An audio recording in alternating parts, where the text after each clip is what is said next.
Sveiki, brangieji, čia ir vėl su jumis ūkininkas Algirdas ir ne ūkininkė Dagnė, bet labai mylima ne ūkininkė. Mes ir vėl su jumis susitinkame tam, kad papasakotume, kaipgi progresuoja mūsų mažasis ūkelis namuose. Ir šio video toksai kaip ir tematinis klausimas yra, ar įmanoma užauginti pomidorus namuose? O ne! Tuo ir sužinosime atsakymą. Bet pradėkime nuo kitų dalykų, aš galvoju. Aš taip pasakysiu, jūs neįsivaizduojat, kas namie daros. Tiesiog taip, neįsivaizduojat. Aš manau, jie puikiai įsivaizduoja, nes jie tikriausiai jau matė prieš tai buvusi vlogelį apie tai, kasgi čia tuose namuose auga ir kaip auga. Bet dabar viskas suviešėjo ir nieks niekur netelpa. Niekas niekur netelpa, bet apie viską nuo pradžių. Pradėkime, kaip ir praeitą kartą, galvoju, pradėkime nuo hidroponikos. Tai kaipgi ta hidroponika? Iš tikrųjų, žinokit, kažkoks kosmosito įvyko. Ta prasme, iš pradžių ta hidroponika, gal biški auga, gal biški neauga. Jūs pažiūrėkit, kas čia dabar vyksta. Ta prasme, aš nuoširdžiai nežinau, kas čia vyksta. Jūs žinojot, kad salotos žydėt gali? Nes man tai buvo staigmena. Ta prasme, va šitie žiedeliai, jie yra išlindę iš salotos. Šitie stiebai išlindo už visų ribų, dabar jie bando surasti saulę. Jiem turbūt neaišku, kodėl tas saulės nėra, nes visa saulė yra pačioje. Tai va, tai iš esmės, kas dabar čia pas mus auga? Dabar labai daug auga salotų, mes tų salotų tiesiog nebespėjame valgyti. Bazilikai irgi kosmiškai lenda visur, kur tik tai gali. Dabar naujai dar pasodinau rūgštynių. Va. Dagnė iš manęs juokiasi. Dagnė sako, tu niekad gyvenime nemačiau tavęs valgančio rūgštynę. Paimu, nusiskinu lapelį. Aš sakiau, tingiu pirkti parduotuviai, tai užsiauginsiu. Tai va, užsiauginau. Rūgšti. Bet skanim. Žiauriai skanim. Ir pasodinau.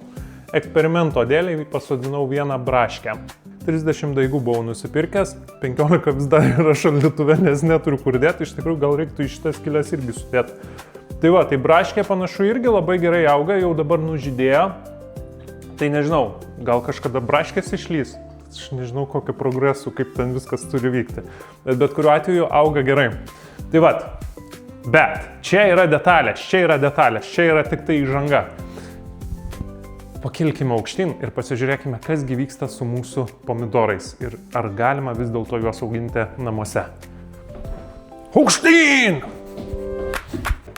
Tai va, tai pakilame aukštyn ir eikime pažiūrėti, kas dedasi lentynose. O lentynose, vaikeliuk, lūžta lentynos nuo pomidorėlių. O ir ant tų žodžių įsijungia ventiliatoriai. Tai čia apie visą technologinį sprendimą aš dar papasakosiu, bet principe jūs pasižiūrėkit, kuo puikiausiai auga mūsų pomidoriukai. Turime jau prisirpusių. Papozuok, koks tu nuostabus šuva. Sveiki, mielieji žiūrovai, aš esu Aspergės. Aš labai mėgstu valgyti šeimininkų ausį. Taip, parodyk, kaip mėgsti. Va, kaip jisai mėgsta tą daryti. Tai iš tikrųjų mes šiandieną filmuojam šitą epizodą būtent dėl to, kad kai kurie pomidorėliai jau yra ant tiek prisirpę, kad juos jau reikėtų valgyti, nes va čia jau turim vieną net ir suplyšusį. Tai manau, kad po epizodo prisiskinam pomidoriukų, prisiskinam salatėlių. Ridikėlių turime jau antrą partiją, nežinau ar užaugo, nes šį kartą šiek tiek per tankiai susidinau, tai taip bijau, kad nebus taip toks geras derlius kaip prieš tai. Bet jo, pomidorai, ta prasme, kosmiškai yra. Čia mano buvo apsiskaičiavimas. Iš tikrųjų, aš kažkaip galvojau, reikia kuo daugiau tų pomidorų, nes gal vieni neužaugs, gal kažkas tai ten bus negerai. Ir šiaip turbūt tas derlius nebus didelis. Nu, derlius gal ir nėra baisiai didelis, bet bėda, kad nėra kur tų pomidorų dabar kišt. Ir jie, kaip matot, nu, ta prasme, čia miškas yra. Čia yra gryniausias miškas. Tai jie pačia nebeturi visiškai šviesos, jie ten bando stieptis į viršų. Nu, žodžiu, čia toks bardakėlis maks vyksta. Bet pomidorai auga. Turime berods 4 ar 5 rūšis. Kai kurios auga geriau, kai kurios prasčiau. Didieji, aišku, auga šiek tiek prasčiau. Mažieji panašu, kad visai neblogai. Tai vat išragausim, bus aišku, koksai jų skonis. Taip pat turime žemuogės. Tie, kas žiūrėjo praeitą epizodą apie tą namų ūkį, turbūt atsimenat, kokio dydžio buvo ta žemuogės. Tai jūs pažiūrėkit, kokio dydžio jos dabar yra užaugusios. Tavarsime, fantastika. Kol kas jokių žiedelių nieko nesimato, bet aš taip viliuosi, kad gal tie žiedeliai pasirodys dar. Tai čia Matau žiedelį!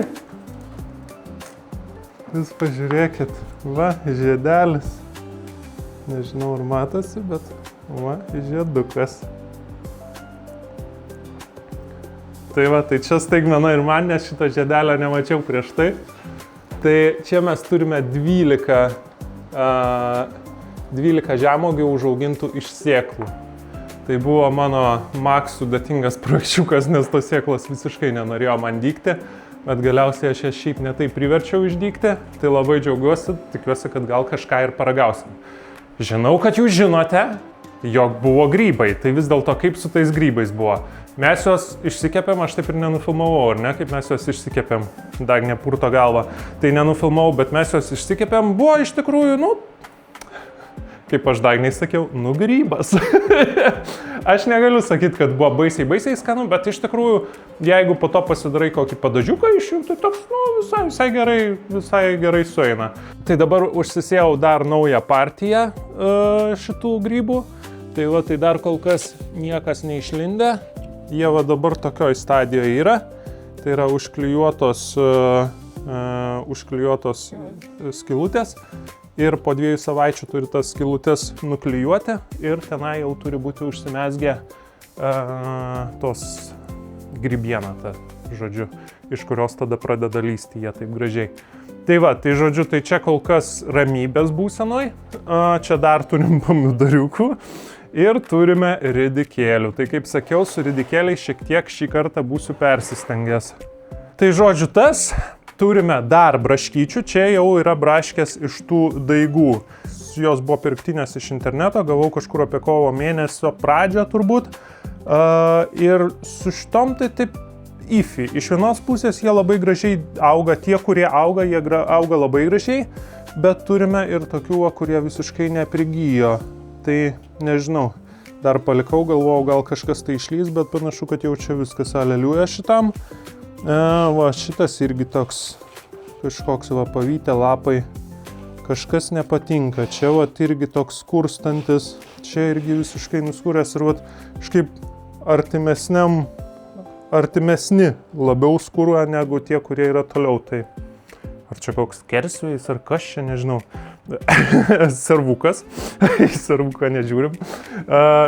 Jo, ir ką dar turim? Nieko daugiau neturim. Čia dar truputėlis braškių, truputėlis kažko. Ir va čia va turime jau mano iš daigų, iš sėklų pasodintas braškes. Tai irgi tie visiškai tie mažiučiukai, pimpačkiukai, kurie buvo išlindę. Tai jie dabar jau net nebetelpa po lempą. Jau ir tokie biški paskūro.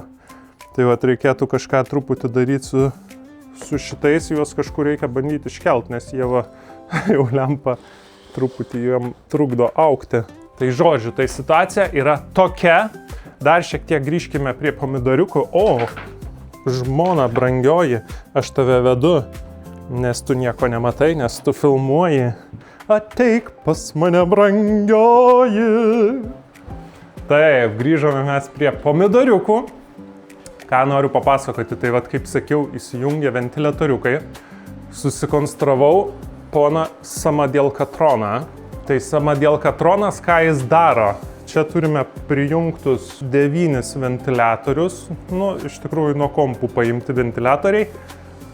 Jie visi sujungti į vieną Samadielkatroną, o Samadielkatronas jiem pasako, kada įsijungti ir kada išsijungti. Nieko labai protingo, iš tikrųjų, viskas vyksta tiesiog pagal timerį, pasižiūriu dienos metas, įsijungia, naktį neįsijungia ir tas duoda va tokį vėjelį, kas mano įsitikinimu turėtų šiek tiek palengvinti ten apsidulkinimą tų augalėlių ir sako, kad šiek tiek pastiprina stiebelius tas dirbtinis vėjukas. Tai nežinau, kiek tas duoda, kiek neduoda, panašu iš to, kaip auga, kad vis dėlto kažką tai gal davė. Kitas dalykas, čia irgi visai naujai sukonstruotas, tai yra, kad turime automatinę laistymo sistemą. Čia va yra į viršų užkelta talpa, į ją prileista šiuo metu kokie 30 litrų vandens, tai jeigu jie sugalvotų išsilieti, tai čia būtų toks, tvanas realiai. Bet ačiū Dievui, kol kas niekas neišsiliejo. Tai vat iš čia viskas eina žemyn, čia turime dar vieną timerį. Šitas jau nesamadielkatroninis, o pirktinis timeris. Iš jo išeina 2 žarnos ir nueina į va tokias mažesnės žarneles, kaip jie vorai, man atrodo, vadinasi, į tuos vorus. Ir ten įsijungia, aš dabar nustatęs, kad per 24 valandas 15 minučių laistytų. Tai nesu tikras, nes taip dalis yra labai sausa, dalis yra drėgna, bet iš to, kaip jie auga, tai nepanašu, kad jie baisiai skūstusi. Tai va, tai čia toksai dar fainas dalykėlis. Na ir turime sensoriukus, tai va visuose, ne visuose, o taip stengiausi, kad kiekvienam aukšte būtų bent po vieną sensorių. Ir tie sensoriai, jie siunčia duomenis apie, iš esmės man reikalingiausias duomuo tai yra apie drėgmę šito dirvožemio, kad žinočiau, kada laistyti. Tai šitie tai pasilaisto automatiškai, bet vat yra kiti, kurie nepasilaisto automatiškai. Tai vat man iššoka pranešimas telefone: Algirdai, augalėlis nori gerti. Ir aš ateinu, palaistau. Ir toksai vat nepamirštu, nes iš tikrųjų apeiti visą šitą ūkį ir sulaistyti visus tuos augaliukus, tai čia būtų reikalų. Tai vat, ir paskutinis dalykėlis, tai žinoma, yra lempos. Ir čia galbūt jums kyla klausimas: Algirdai, kiek jūs mokate už elektrą? Žinot, kiek mes sumokėjome už balandžio mėnesį? Palauk, kokį balandžio? Kovo mėnesį. Už kovo mėnesį mes sumokėjom lygiai 0. Taip, mes sumokėjom pirmas mėnuo, kai mes nemokėjome už elektrą, dėl to, kad ūkyje stovi saulės elektrinė. Ir jinai, kadangi kovas buvo labai saulėtas, tai prigeneravo daugiau negu kad ten reikiamas tas kiekis. Tai mes viską, ką išnaudojom nemokamai, dar plus liko nusikėlę kitam mėnesiui dar berods apie 200 kWh. Tai buvo labai geras kovo mėnuo. Balandis yra šiek tiek prastesnis, bet matau pagal generavimą, kad tikrai šį mėnesį irgi nieko nemokėsim. Tai iš tikrųjų, jeigu turi nemokamą elektrą, tai visa tai auga kaip ir už dyką. Aišku, atmetant tą pradinę investiciją, kuri yra pakankamai didelė. Tai va, bet tas jausmas, kai tau namie auga pomidoras, jisai iš tikrųjų yra labai smagus, labai fainas. Visus skatinu pamėginti šitą dalyką, net ir jeigu ir neturite ūkio ir neplanuojate auginti pomidorų ar kažko tai. Tai yra iš tikrųjų labai įdomus eksperimentas, įdomus, manau, būtų ir su vaikais pažaisti.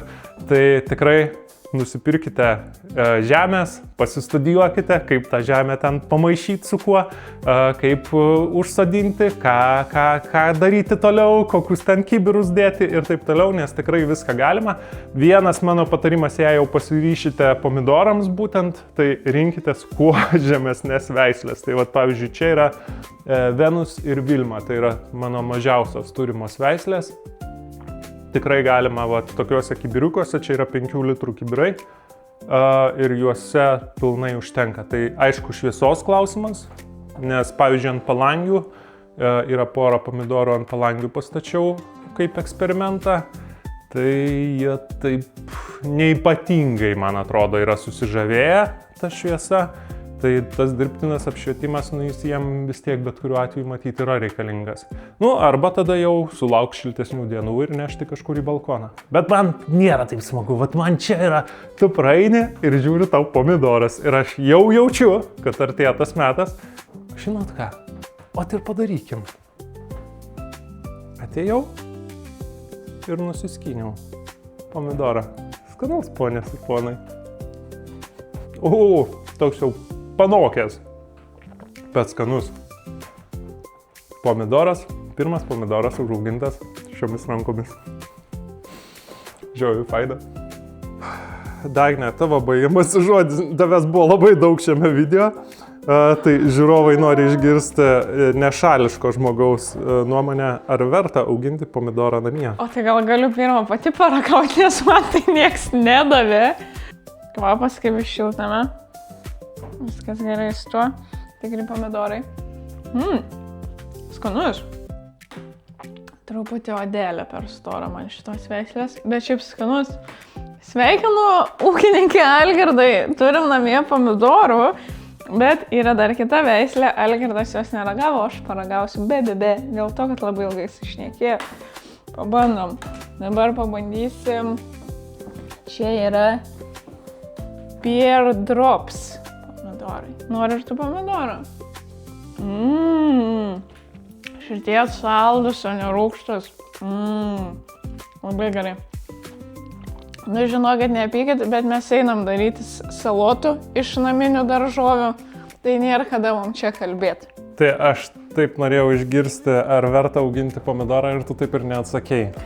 Jeigu yra kas augina ir rūpinasi, tai žinoma, kad yra verta. Juk tu tik augink, yra kam suvalgyti. Šiaip juokingiausia dalis yra ta, kad aš nelabai valgau tų salotų, tai realiai visos salotos yra Dagnės valgomos, aš taip protarpiais paragauju ir Dagnė vis piktinasi, sako, ko tu nevalgai, sakau, davai, aš auginsiu, o tu valgysi. Tai man iš tikrųjų, man yra tas azartas užauginti, o valgyti jau čia kitas dalykas, bet jo, pomidorus aš mėgstu, tai manau, kad pomidorai nepražus. Tai su šita linksma gaida, manau, kad pabaikime šitą update'čiuką. Galbūt kažkada dar galėsime padaryti vieną pratesimą, kai jau turėsime gal kokių braškių ar žemuogių. Arba kitos veislės. Nes jų dar yra. Taip. Tai žodžiu, tai auginkit, džiaukitės, valgykit, būkit sveiki ir laimingi ir pasimatome kitą kartą. Ate.